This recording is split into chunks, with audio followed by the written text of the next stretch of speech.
Hello everyone, in today's video we're going to see some of the most important axioms that we need to use in probability. Well, so let's begin. The principal axiom is that every event A in our set have to have a probability that is equal or greater than 0. So 3A plus 0. This is important because we can have negative probabilities because that doesn't have any physical meaning.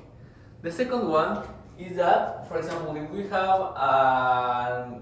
an array of events like E1, E2, E3, so on until En, the probability of the sum of the probability of every one of these, sum of probability of E till N must be equal to 1.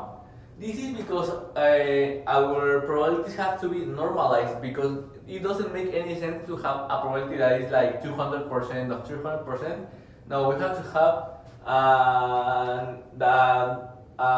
a sum of probability that always is equal to 1. So this is our other axiom that this must be happened. The next axiom is about other thing that is important of this part is that every event in this part to have this must be equally exclusive events. That means that none of these depends on any other of this, because if there is a dependence between events, there is a more complicated relationship, and you need to take in account other stuff. So for example, this part, you could also put it like the probability of the union of all of these, so E union E2 delta union En, because every event is exclusive, is mutually exclusive between them.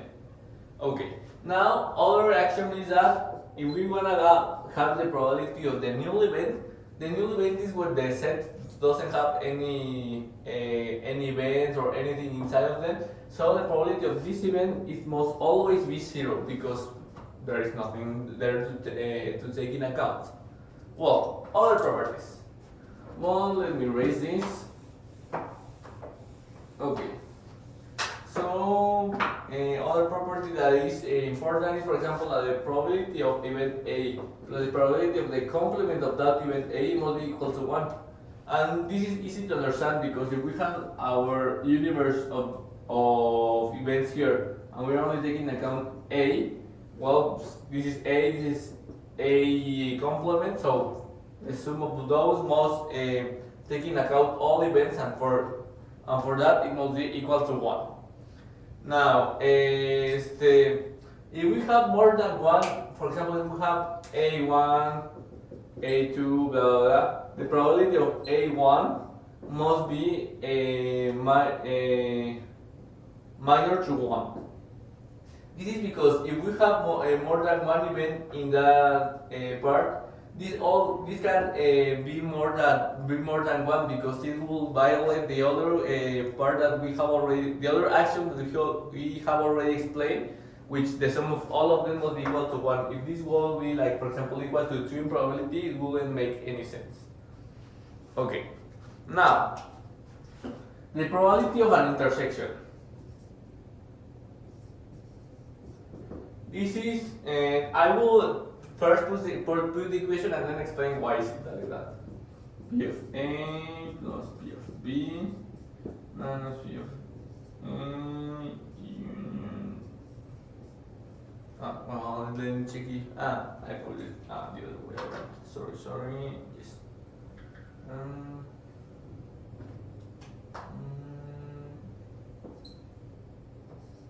Well, the probability of the union is this is the equation. This is the probability of A, probability of B minus the probability of the intersection AB. Why is it like this? Because let's check the Venn diagram.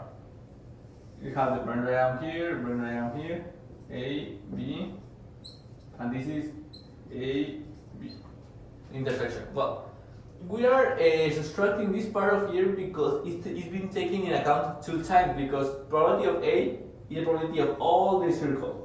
probability to B is the probability of all the circles. But here, as you see, the part in the middle is taking account twice, so we need to subtract it once, so we can have the total probability of the union of both events. Now, you can do this, for example, for more, for the union of more events, like for example 3. But this has to be a little. It's really similar, but with a lot of things. Like it will be the sum of the probability of each one, like this PA, PB plus PC, minus the intersection of each one between them, because in this case, each intersection is taking account 3 times. So you need to take the intersection of A with B, the intersection with B with C, and the intersection with of A and C. And because you eliminate also the part in the middle, because in that case you will have this part you need to sum it again, because it will be eliminated, so it will be the intersection of the 3 of them here. Well, then you erase this to go to the next part.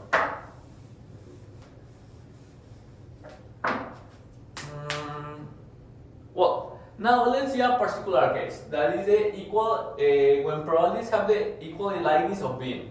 So for example, imagine you have a set of 10 persons.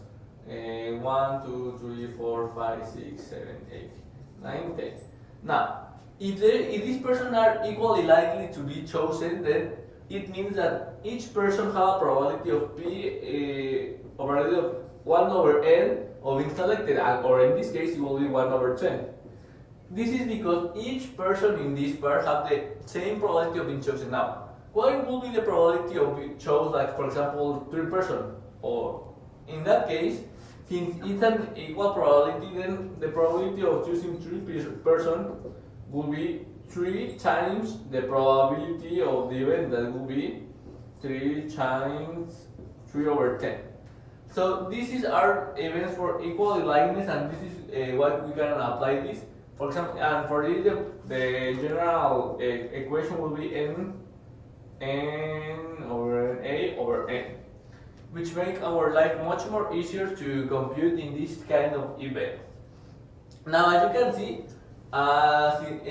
this equation makes that the problem is only a counting problem. It's no longer you no longer require more things, but you only need to count. You need to count the number n of total things that are in your set data, and the number of things that you are taking account for the probability. And that's it for this video. Next video we will see some counting techniques. So see you then.